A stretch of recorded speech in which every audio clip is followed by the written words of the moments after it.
Nakakapagod na siya para sa taong bayan, yung impeachment na yan dahil nakikita naman natin na wala talagang ebidensya yung kanilang mga reklamo.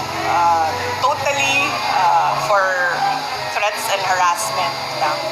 Meron pa rin ang program funds para punduhan ang impeachment ni VP Sara. Nagmamaniobra na naman ang administrasyon ni BBM na mag-file ng impeachment kay VP Sara sa pagpasok ng 2026. Dahil after term ni BBM, makukulong talaga ang mag-asawa, si BBM at saka si Lisa Marcos. Nasangkot kasi si Lisa Marcos sa 100 million infra project ayon sa Billionaire News Channel. Documents obtained by Billionaire News Channel show that First Lady Lisa Araneta Marcos has been included in the DPWH leaks with an alleged 100 million infrastructure project listed under the Department of Public Works and Highway.